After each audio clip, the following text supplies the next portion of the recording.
Welcome back, families and kiddos. Today we are going to be reading Alexander and the Terrible, Horrible, No Good, Very Bad Day.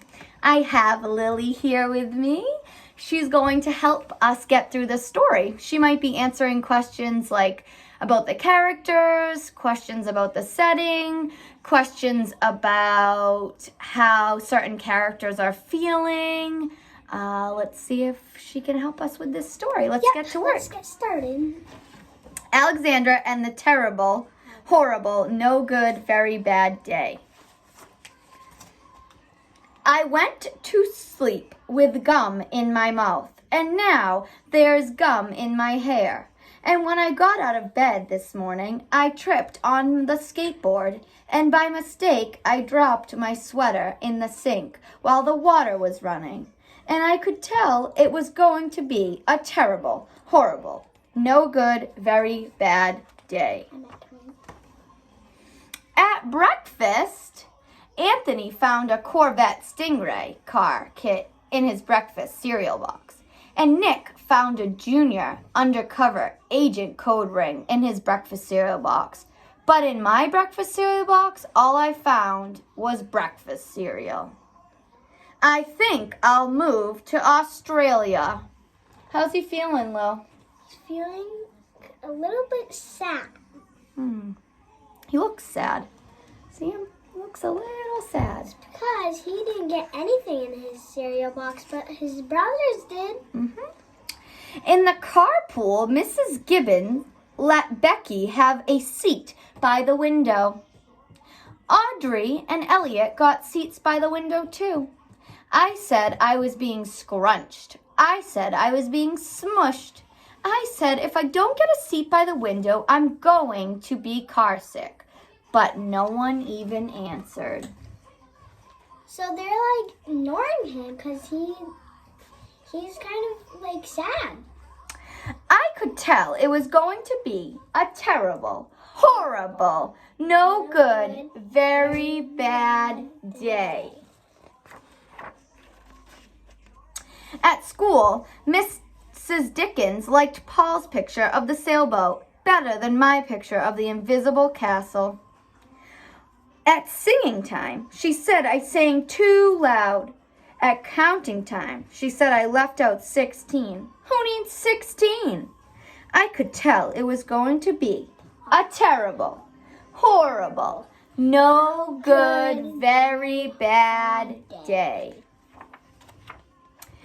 I could tell because Paul said I wasn't his best friend anymore. He said that Philip Parker was his best friend and that Albert Moyo was his next friend and that I was only his third best friend. I hope you sit on a tack, I said to Paul.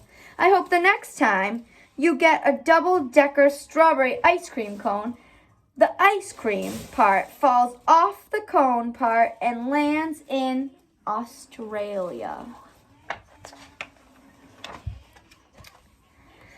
There were 2 cupcakes in Philip Parker's lunch bag, and Albert got a Hershey's bar with almonds, and Paul's mother gave him a piece of jelly roll that had little coconut sprinkles on the top.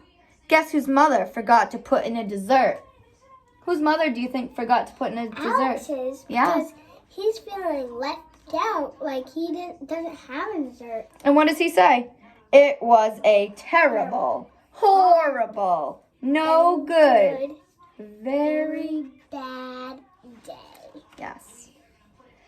That's what it was. Because after school, my mom took us all to the dentist, and Dr. Fields found a cavity just in me. Come back next week, and I'll fix it, said Dr. Fields. Next week, I said, I'm going to Australia. So he has a cavity because he must not be brushing his teeth because he's angry. Maybe.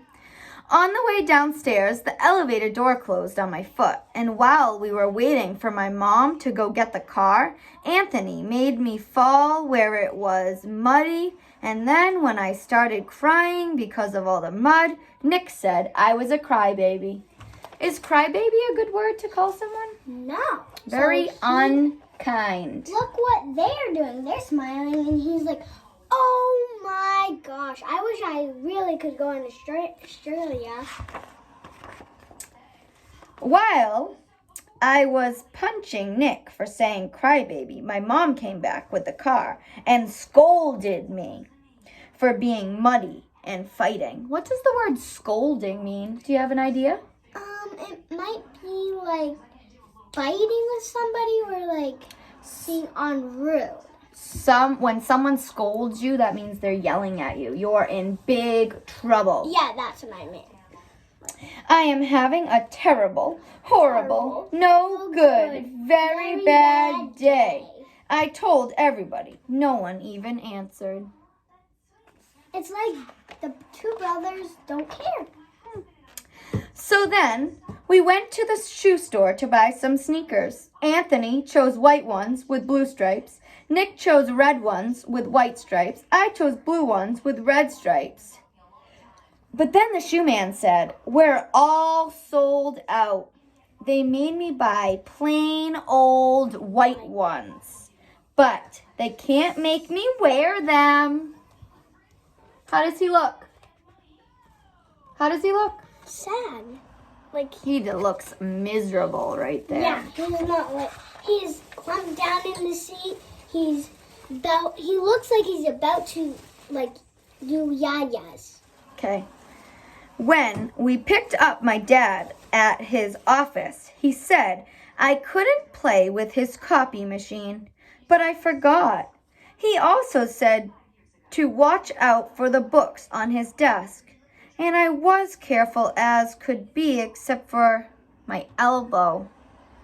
He also said don't fool around with his phone, but I think I might have called Australia.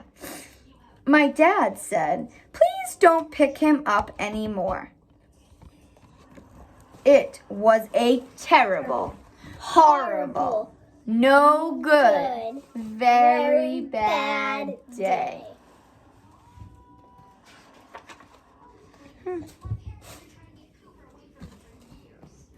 There were lima beans for dinner, and I hate limas. There was kissing on TV, and I hate kissing. My bath was too hot. I got soap in my eyes. My marble went down the drain, and I had to wear my railroad train pajamas. And I just hate my railroad train pajamas. He could have picked a different pajamas. It wasn't up to him. When I went to bed, Nick took back the pillow he said I could keep, and the Mickey Mouse nightlight burned out, and I bit my tongue. The cat wants to sleep with Anthony, not me.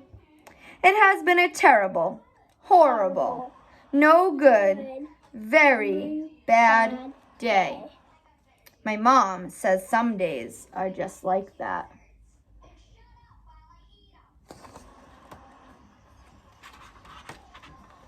Even in Australia. Okay, thank you for joining us for this book. Let's see if my friend Lily can help us out with what was the message of that story? Why did the author write this story? To tell us what? So if we ever have a bad day, it's okay because the next day it's going to be a new day, fresh day, start new.